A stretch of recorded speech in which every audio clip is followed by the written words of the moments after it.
숙명여고 교무부장이던 아버지로부터 유출된 정답을 받아서 시험을 치른 혐의로 재판에 넘겨졌습니다. 숙명여고 쌍둥이 자매 1심에서 징역형의 집행유예를 선고받았는데요. 이 판결 내용도 저희가 똑같이 좀 짚어보도록 하겠습니다.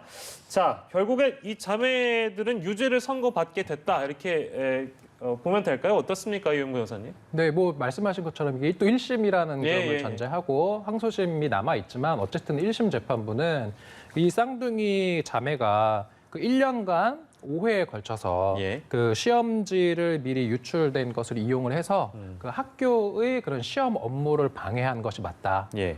이렇게 지금 판단을 했고 그래서 이제 유죄 그 징역 1년 6월에 이제 실형이 아니라 집행유예를 선고하면서 그 집행유예 기간은 3년, 그다음에 240시간의 사회봉사를 선고해서 어찌 보면은 유죄 선고는 하되 집행유예라는 것을 달아서 실제로 구속은 하지 않는 거거든요. 이게 만약에 확정되더라도 저 쌍둥이 자매는 감옥은 가지 않는 거거든요.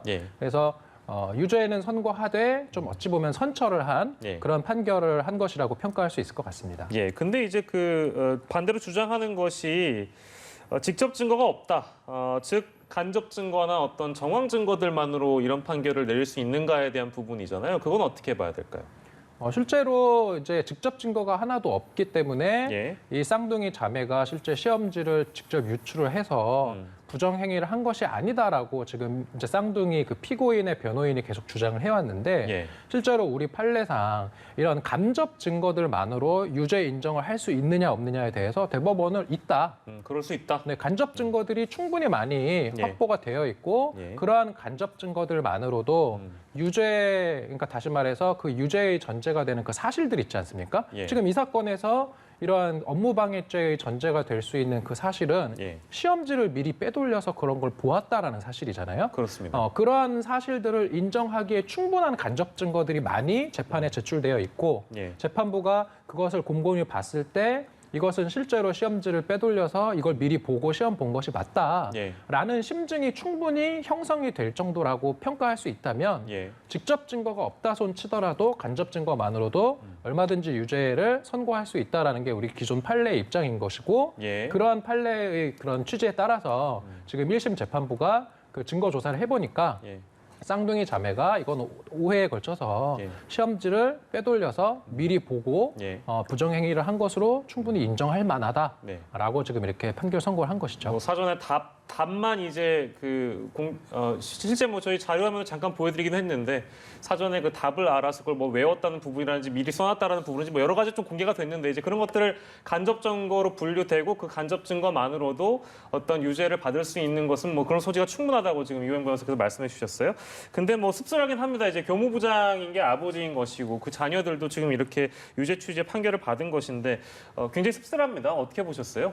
일단 재판에 대해서 말씀을 드리면 저도 이 사건을 좀 자세히 보니까 좀 난감하다는 생각이 들었어요. 난감하다? 왜냐하면 직접 증거가 없는 그런 재판이었고 사실 물론 쌍둥이 자매가 갑자기 성적이 급상승한다거나 이런 부분들은 당연히 크게 의심받을 수 있는 부분이긴 한데 이 정황들을 놓고 봤을 때 물론 유출되었을 거라고 보이는 그런 정황들도 있지만 한편으로는 유출이 안 됐다고 볼 수 있는 정황들도 같이 있더라고요. 아, 그렇습니까? 그런 의미에서는 좀 판단하기도 판사 입장에서도 굉장히 힘들었을 사건이다.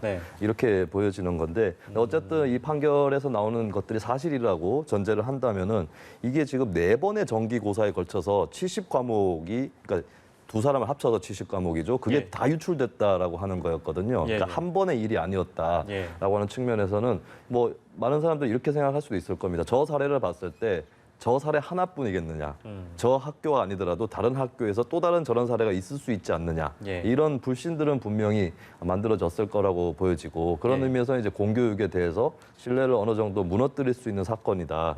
이렇게는 또 평가를 할 수 있겠습니다. 그러니까요. 공교육에 영향을 미치는 아주 중대한 그런 사안이었다라고 보시는 교육 전문가들은 굉장히 많으신 것 같은데 앞으로 그러니까 제일 중요한 거는 이런 일이 발생하지 않게끔 어떤 방안을 마련해가 중요하잖아요. 어떤 방안이 있을까요? 이게 보면 이 사건에서도 살펴볼 수 있었던 그 시험 출제 과정이 있는데요. 과정 자체는 그렇게 문제는 없다고 보여져요. 그러니까 교과 담당 교사, 편집 담당, 뭐 고사계 교사, 교무부장, 교감 이렇게 결제 라인이 흘러가는 나름대로 체계적인 과정들이 있는데 문제는 그 과정 속에 교무부장이 바로 이 당사자였던 거고 예. 이거는 이제 교육계에서 이미 이제 실행을 하기 시작한 건데 상피제 그러니까 같은 가족끼리 사제지간으로 같은 학교에 다니게 하지 않는다라는 예, 이런 좀 초보적인 기본적인 것부터 먼저 좀 지켜졌었더라면 이런 일이 발생을 하지 않았을까 예, 그렇게 보여지는 게 있습니다. 그리고 이런 얘기도 나올 수 있을 것 같아요. 이렇게 내신 시험에 대해서 이런 사건이 벌어졌기 때문에 예. 내신보다는 수능이다,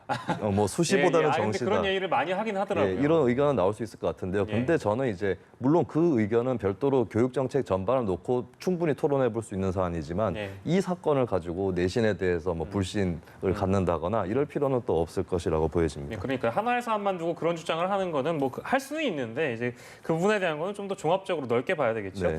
예. 숙명여고 쌍둥이의 1심 관련한 내용 저희가 다뤄봤고요.